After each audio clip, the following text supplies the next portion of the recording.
举个最不可靠的例子，你比如说，假设中国和加拿大要在太平洋里边去划线，划了那日本不都是中国的了吗？你想想看，那日本岂不是无国可治了吗？你想想看，好主意。中国跟加拿大隔得这么多远，我们怎么能在太平洋里边画一道线呢？你中国难道一点本事都没有，不能把菲律宾给咔嚓一下子把它给制服吗？我一直说，我们中国的原则是我不开第一枪，我们对菲律宾是这样，对印度也是这样，不开第一枪，但是坚决不会让他开第二枪。所以你等着，你看看菲律宾到底有没有胆量，他先开第一枪。潘老师，您看，如果情势持续这样的发展，是不是真的有可能在台海的周边，或甚至是南海，或甚至是日本的水域的周遭，可能会有擦枪走火这样的一个事件爆发呢？那美国会愿意见到这个吗？他们是乐见其成的吗？美国的态度是什么？第一个，我希望没有擦枪走火；另外一个，中国方面呢也不怕擦枪走火；另外一个呢，即便擦枪走火，也希望它不要这个升级啊扩大。但是即便升级扩大，中国也不会怕的，因为我始终觉得在中美之间，我这个绝对有把握，就是美国没有任何武器是中国没有的。美国没有任何的武器装备是中国不可能对付的，所以当我看到比如说美国向台湾军售，我说这个军售的武器设备最终要不然就在台北的军事博物馆展览，要不然就运到大陆的军事博物馆展览，没有别的用处啊，等等。另外一个，我想强调一条的哈，就是你想象从日本角度，他怎么看台湾，他怎么看菲律宾？我想觉得啊，第一个，这个日战。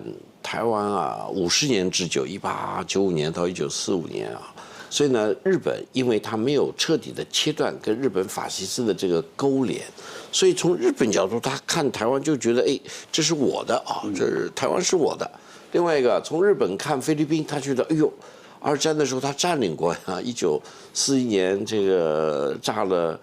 珍珠港以后，他真的去占领过菲律宾，所以他就觉得，哎，菲律宾也是我的，所以我觉得这就反映出什么呢？从日本方面，他没有放弃日本法西斯的这个就是阴魂不散呐，他还是想搞复辟，所以这就是我说的这个高市早苗事件的这个核心所在啊。那么好了，他现在说，既然我日本拥有他所谓的叫西南地区。那什么叫西南地区呢？就是北纬20度线一直到台湾这边，整个这1000多公里，他现在说都是我的，实际上不是他的。所以你简单的来说，日本与菲律宾之间差了10个纬度啊，10个纬度就是1000多公里啊。那这2个国家，它哪是比邻啊？它这是八竿子都打不着的，它怎么能够去划线呢？就有点像我举个最不可靠的例子，你比如说，假设中国和加拿大要在太平洋里边去划线，划了那日本不都是中国的了吗？你想想看，那日本岂不是无国可治了吗？你想想看，好主意。中国跟加拿大隔得这么多远，我们怎么能在太平洋里边画一道线呢？所以现在日本要跟菲律宾划线，就有点像把台湾搁哪去了，就没有台湾了。这个我觉得是绝对不能够接受的。我觉得中国政府去这个抗议，去阻止他们这么做，这是对的。我现在就是希望有关部门最好跟台湾方面能够沟通啊，我们联合在一起，然后呢去把这个历史问题啊搞得很清楚。这是第一条。第二条我想说的一个是什么呢？就是在刚才你说的，在佩洛西窜访台湾之前，虽然不承认台湾海峡的中间线，但是我们也没有故意去越来越去的啊。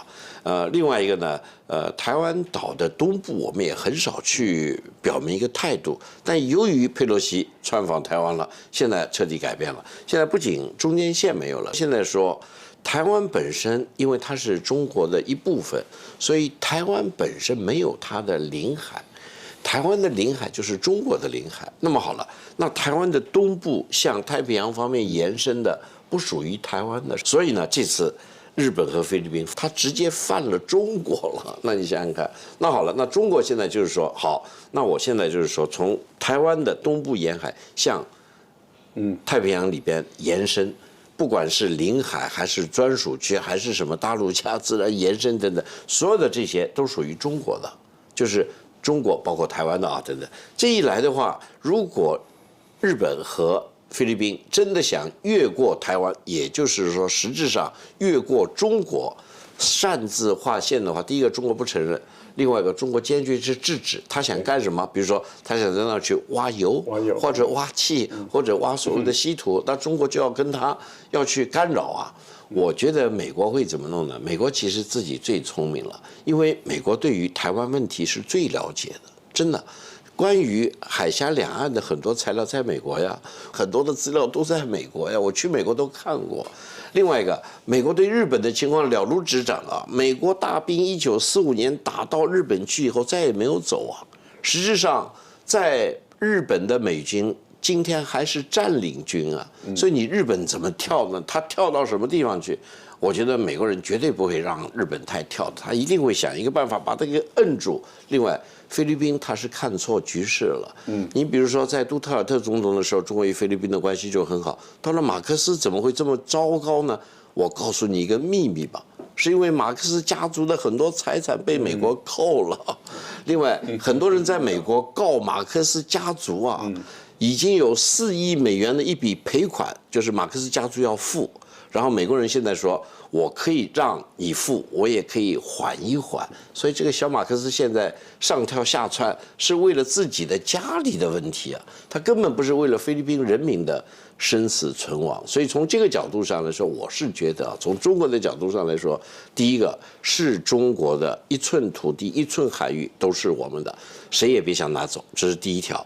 不管是今天还是今后1万年。而且中国人的眼光看得很长嘛，我们不仅仅是看着今年，我们一看就是1000年、5000年、1万年，所以你奈我如何呢？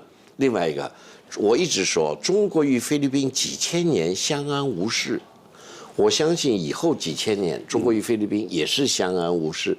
那为什么现在菲律宾折腾呢？是菲律宾有妖魔鬼怪呀！我觉得这个小马克思家族，他把自己的家族跟美国的恩恩怨怨和被美国人拿住他的这个事儿，变成了他来跟中国这个耀武扬威。我在国际上一直有很多人问我说，菲律宾怎么胆敢来对中国这么耀武扬威呢？是吧？你中国难道一点本事都没有，不能把菲律宾给咔嚓一下子把它给制服吗？我一直说，我们中国的原则是我不开第一枪，我们对菲律宾是这样，对印度也是这样，不开第一枪，但是坚决不会让他开第二枪。所以你等着，你看看菲律宾到底有没有胆量，他先开第一枪，你想想看呢？所以从这个角度上来说，我真的想跟菲律宾总统马克思说，你千万一个要认清大势啊！中国现在已经非常强大了，连特朗普现在到了中国都小心谨慎。我看到一个欧盟领导人说，他发现特朗普总统不是不懂礼貌，他到了中国就懂礼貌。他说这个特朗普总统到了欧洲就不懂礼貌啊。那好了。马克思总统，你难道不懂礼貌吗？是吧？你还没有到中国，你就应该就懂礼貌了吧？我甚至应该对高市早苗首相说，你要懂礼貌，你别这么横啊，你别老是想去泡特朗普的总统。我想说一句心里话，特朗普总统真的不想被高市早苗这个人抱着他的大腿。真的，高市早苗，你别去抱特朗普总统的大腿，人家不喜欢被你抱啊。